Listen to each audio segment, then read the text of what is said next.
Hi there, and welcome back to another episode at Station Road. Now, in today's episode, we're continuing on with this new project, which essentially is all about extending the station platforms.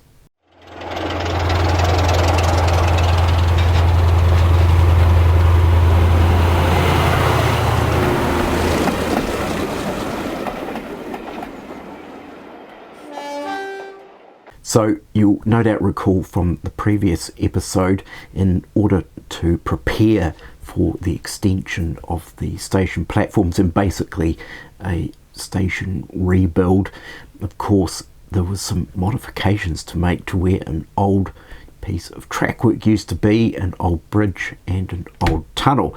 And of course, one of the curious mishaps that happened during that episode, of course, was the expanding foam, which clearly I had put far too much down on the layout, and we had what a lot of people have described in the comments on that video as the blob. So yes, it certainly is. Or maybe the tunnel had been used as a dumping ground for nuclear waste, and for some reason there was a chemical reaction, and of course all this foam came oozing out of the tunnel.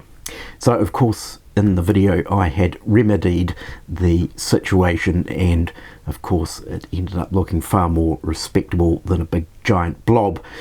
So in today's episode we are continuing on with the area that I'd carved from that expanded foam, and of course started applying some sculptamold, which then of course needs a period of time to dry and cure and harden. And then what we are also doing is moving on to starting to work out these platforms and actually how they're going to be placed, how long they'll be, and a method of getting the platforms accurate enough for clearance for rolling stock coaches and locomotives. So I think without further ado, let's just jump into what I got up to. So as you can see, I've started applying this homemade sculptamold, which is essentially made from ground up egg cartons or coffee trays in a food blender that sort of generates a very fine pulp, and then that is mixed with plaster of Paris, roughly sort of a 50-50 mix, and then water is added, and I sort of do it in stages until I get the consistency I want. Now a lot of people say the consistency of cottage cheese, and that's about right, but it just depends. You can sort of vary it if you want. If you want it a much more sort of gooey mess, that means it'll dry faster, and the more runny it is, the longer it will take to dry. But you can't really sort of work on sloped areas when it's runny, because it'll just start sliding down the hill. So this is sort of a nice sort of blend, because it's sort of in between those two, and it's enough to sort of stay where it is.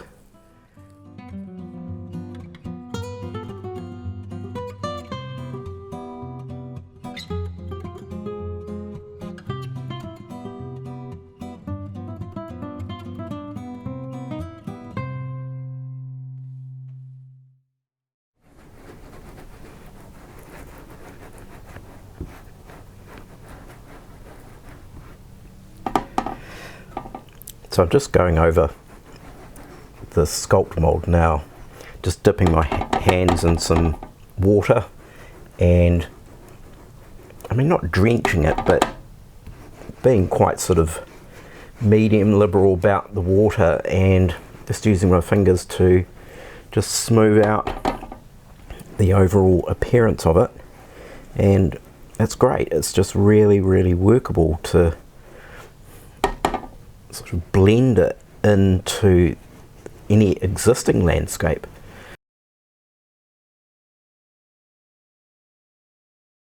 So the idea is you let it sort of well, you give it a few minutes, maybe say you give it 5 minutes before you start going over it, 5 to 10 minutes before you start going over it with your fingers. But I think that's very dependent obviously on the temperature as well. So it's 19 degrees in the garage at the moment, so it's not very hot. Of course, if you're working this in a higher temperature, you might want to come to it more quickly. It just depends. So the more plaster you put in, of course, the quicker it's going to go off. So as I mentioned, the blend I use is equal proportions. So I basically make up a cup of each at a time. So there's a cup of the pulp fibre, egg carton fibre, which is sort of pressed into a cup, so it's not overly loose. It's sort of pressed down, but not pressed down horrendously. And then it's an equivalent cup of plaster of Paris, and that seems to be quite a good blend, where it gives you time to work this before it starts going hard. So this, I imagine, will probably take a couple of days for it to fully set and go off. So as you can see, I have actually cleared the very top of the tunnel arch, so it is actually visible. So I just pushed the foam down a bit. Actually, that's all I needed to do. I wasn't far off. It was only about a centimetre to go. So I've seen it in some of these Urban Explorer videos where it almost looks like people have dug it out to try and get into the tunnel, and so it goes down in a dip. And then of course the other theory I have is that they don't fill in the entire tunnel, obviously, with soil. Maybe they do a short tunnel but not a long one, and so eventually over time the soil or backfill inside the tunnel begins to subside and collapse as it sort of works its way further into the tunnel, and possibly causes the subsidence on the outside of the tunnel as the earth and debris actually falls in a bit. So that's my theory. Whether or not it's accurate, who knows.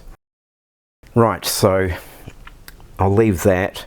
The next piece that I'm just going to work up is this area here. So this is of course where the track used to go, and originally once upon a time it was the main track on this layout, as I mentioned in the previous episode, and it's an incline, so the baseboard level is actually starting to dip here. By the time it reaches here, it's dipping as it's going down. So in order for me to bring this platform out to about here somewhere, I needed to obviously level out this section in here. So if we just bring over this piece of track, this is the bay platform, of course, which is going to go in here, and I needed something for this piece of track to anchor onto. So I've just put in a bit of 4mm MDF, and it's sort of packed out at this end. It's just glued into place, and of course the edge of the platform is going to be along this piece here, and the other edge over here. There's still going to be a bit of undulation, so what I'm actually going to do is just with a bit more Sculptamold is just sort of kind of level this out a little bit and pack this around in here, so it's kind of landscaped a bit, I guess. So I'm just going to do that now, and that will be the finishing off of the Sculptamold.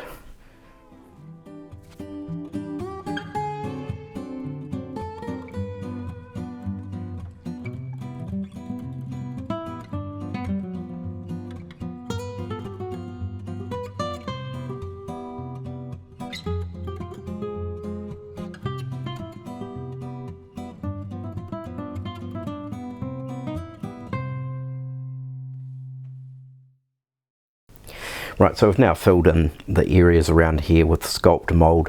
I'll just wait for this to actually go off a little bit before I run over it with some wet fingers just to smooth it out a little bit more. So that's really just sort of creating the flat bed, and of course I've packed it into some gaps in here so that, you know, when it comes time for ballasting, ballast isn't going to fall down through the baseboard. You may notice here while we're at this camera angle, there's a bit of surgery that's gone on here with this track here. So what I've actually done, I sort of thought while the stations are being replaced, the platforms and basically the entire area is going to be upgraded, then I thought I'd actually realign this track here, because it wasn't actually true to this line in terms of its spacing apart, and the platforms aren't actually truly parallel with each other.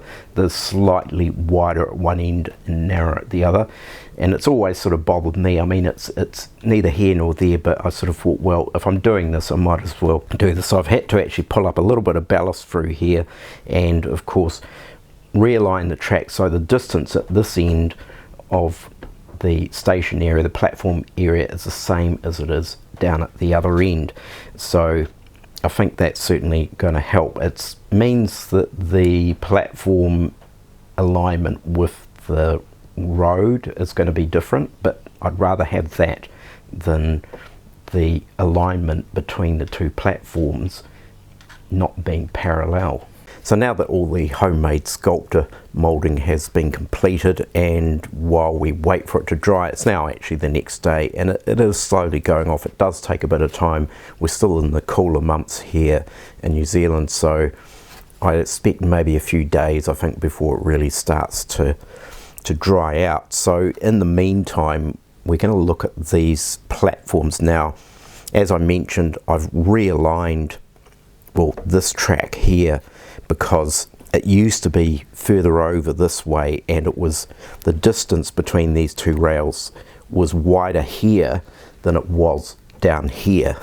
So I thought, as I mentioned, let's get these tracks actually parallel with each other. Now what that actually means, of course, is the distance between these two platforms at this end is different here. It is wider here. So of course this is the opportunity to sort all this out and straighten it out.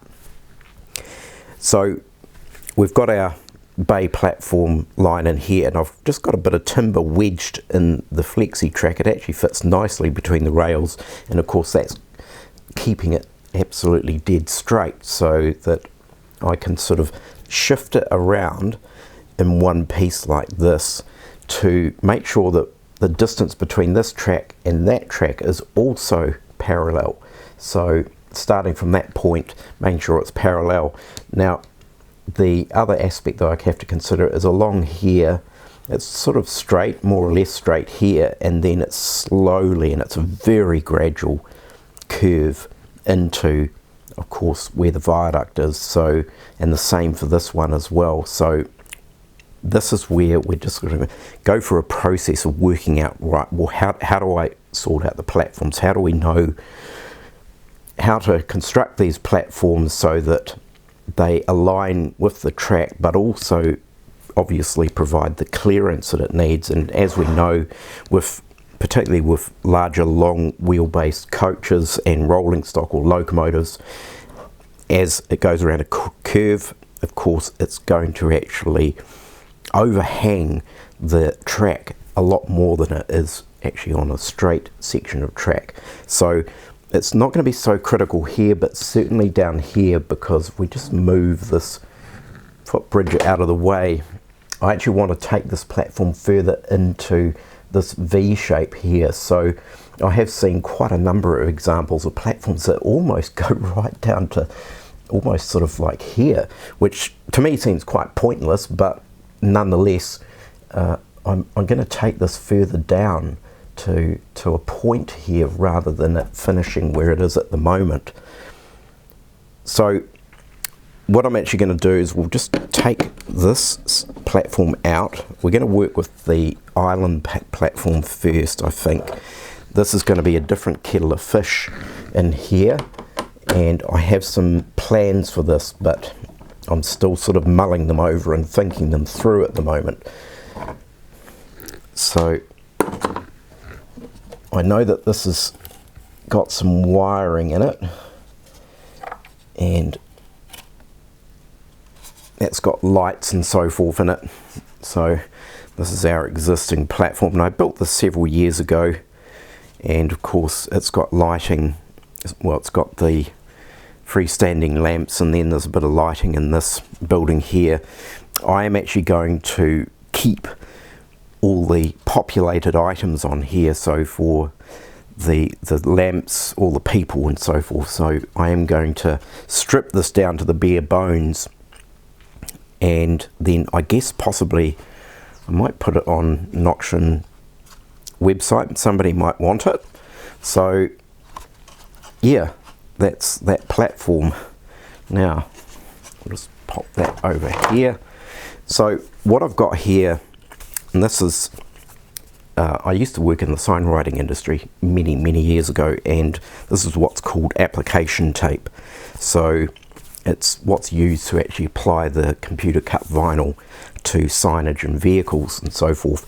And this stuff is actually really good for masking areas or sticking down to use as a template. So it's quite low tack, but it's got enough tack to stay in place and stay in position, and it doesn't really cause any damage to surfaces. So what I'm actually going to use is I'm going to use this to actually run this out in between here, and fortunately it's a reasonably close sort of match to the width of this. Of course, this application tape you can buy in different width rolls, and I think this width is something like 120 millimeters or 150, something like that. So we're just going to roughly stick this down, and basically it's going to stop it from moving around. Now alternatively, you could just use tracing paper, grease-proof paper or something like that, and maybe blue tack it down, or just simply put some weights on it or something like that. But since I've got this is what I'm going to use. So we're just going to run this through here, and it's sort of going off the mark a bit here.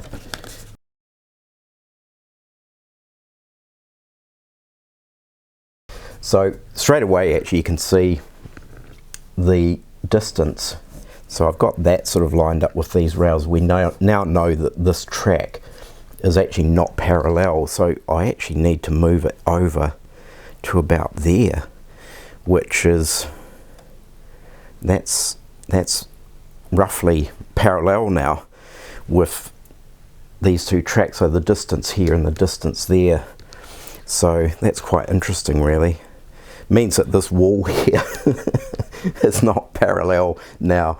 So you can see where I built this over time, and things are sort of like, for me to adjust this now, other things are going to go funny. Like for example, as I mentioned earlier, now that these two tracks are parallel, this platform is going to be, you know, I think I can actually push it out. This platform is supposed to be, let's just slide this out. Was it stuck in here? Like that's got to be further over now this way, which means that this platform, this road was parallel with the station platform. It's now not going to be. But in saying that, there's lots of situations where infrastructure and roads aren't, nothing was sort of lined up as, you might expect things to be. So that's where that is. So what I'm actually going to have to do is add in another strip here, because this is actually not wide enough.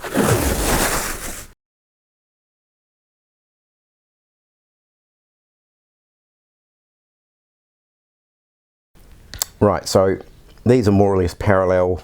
This is parallel, they're parallel. So we can now actually mark out this platform. So what I'm going to do is pop this Mark 1 coach on here. Now basically I'm using the longest stock item I have, which is this Mark 1 coach, because that's going to determine the overhang when the coach goes around the corners. So I'm just going to trim this excess off here. So we've actually got a bit of free track here for this to actually run on. The same down here.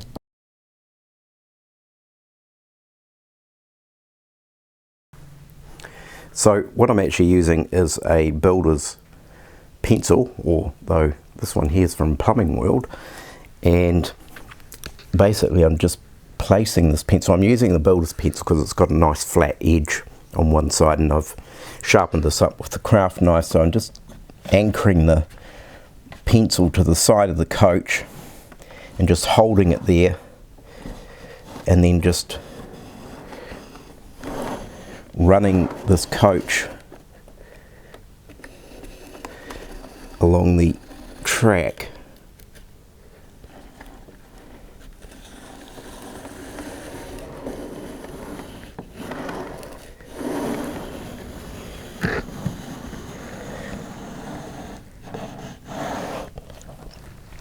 And basically what that's doing, it's creating a line here which is determining the overhang of the coach. So as we can see, the gap here between the track and the platform is less than the gap that's being generated down here where the coach is overhanging on this curve. So that is essentially determining the edge of the platform in order to gain the clearance it needs where this coach will start to enter this curve. So we'll just carry on doing this. It's going to be more severe obviously down here where the curve is much tighter. So I'm just visually looking at it, how it's going, and I think that's okay. So we'll now plonk this coach over on this bay platform.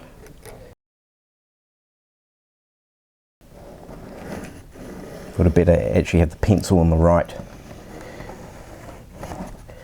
location. So when it comes to an inside curve, so obviously the outside curve, you're holding the pencil in the middle of the coach or the rolling stock item. When it comes to an inside curve, the pencil's got to be down at the end of the coach. So I'm going to hold it down here because our overhang is going to be at the ends rather than in the middle.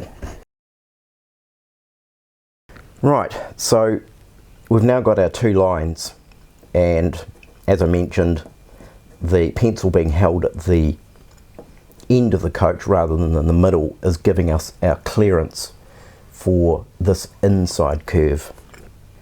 So what I'm going to do with this is carefully peel it up and stick it down onto a bit of scrap card and then essentially just trim it out, and we can sort of work out. So I think this platform, I mean, this is going to come in a bit, and I think we sort of might sort of chisel the end of this in, and then I think probably I'd say maybe we pop the end about here somewhere of the platform, so that's where it ends. So it's certainly extending out further than the original platform. Right, so I've now transposed the tracings on the application tape to some scrap card, and I've gone ahead and cut that out, and I've just got these bits of card resting on some, I think, 10mm timber slats that are just sitting underneath here, just so I can raise it up to roughly the height that the platforms will actually be. I mean, they're not accurate, but it's just to sort of work out the clearances for various locomotives and of course rolling stock. So of course, as I mentioned, the Mark 1 coach is really my test bed for clearances when it comes to curved platforms and any other infrastructure, for example curved viaducts and things like that, making sure there's enough clearance depending on the radius of the curve. So we can now run these, and they run beautifully through here. There's a little bit of clearance, so they're not prototypically right up close to the edge of the coach in terms of its look, but it really needs to be from a practical point of view in terms of its clearance for running through this platform or station area. So once again, the clearances a little bit closer here. I can get it a bit closer because there's no curves on this one. So this bay platform is probably predominantly really going to be DMUs that are going to come in here, like 3-car DMUs, possibly even a 4-car DMU that can come into this area. Now the other critical component too, of course, and Charlie Bishop actually raised this recently, and I've been aware of it for a number of years. Most people should be aware of it if you own a Class 08 shunter, or in my case I own a couple of them, and it's one of those particular models where the coupling gear or rods or whatever they're called down here poke out. Probably they poke out more than anything else that I've actually got. So that because they're on the outside, they're exterior rods, so they're on the outside of the main frame, the chassis. So it's critical to make sure that if you've got one of these locomotives, that you've got the clearance there for these coupling rods. So for example, here I've just given it enough clearance so they can actually move. Now I can't imagine there'll be too many 08 movements through this platform area. Really the 08 is going to be operating in other areas of the layout, although it may possibly be used into the bay platform. So that's a reasonably key bit of advice when it comes to clearances if you've got one of these locomotives. So the other thing you'll notice too is I've now given this platform here that's actually going to have the main station building positioned with it a set distance. So I've set it at 90mm at the moment, and that may change, but I've now got a parallel width of this platform, and that now actually shows how the angle differs compared to the road and parking areas and where the old station used to be. So there's a little bit of manipulating here. I really want to try and save as much of the existing street front structure, pavements, and of course the actual street itself. I want to try and really save that as best as I can.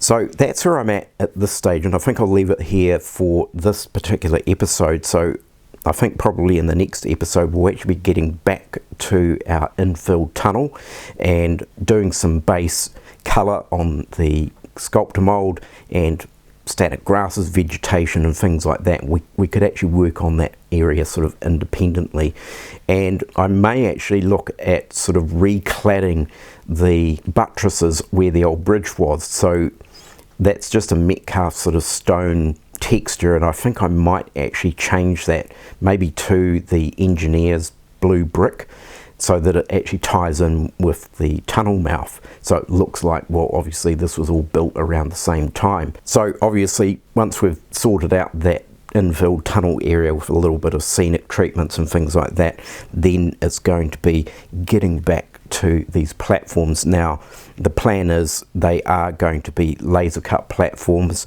and I will have to do them in segments, so they will be broken up into sections that can't really be any more than 360mm in length, because that is the limitation of my laser cutter in terms of its laser bed.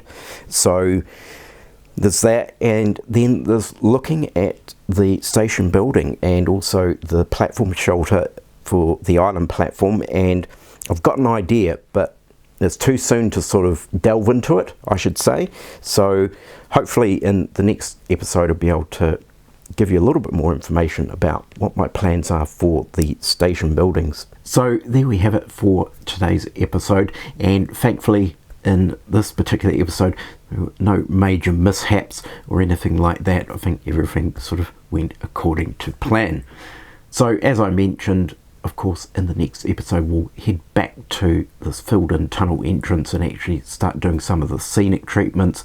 That's the base colour that needs to be applied to the sculptamold, and then of course static grasses, bushes, shrubs, all of that kind of stuff, and let's start to actually see this remains or partial tunnel portal embedded into the landscape a bit better. So I'll sign off for now. I certainly hope you've gained some inspiration and ideas for your own layouts. Do take care, look after yourselves. Of course, don't forget to like and subscribe, and I will catch you next time. Bye for now.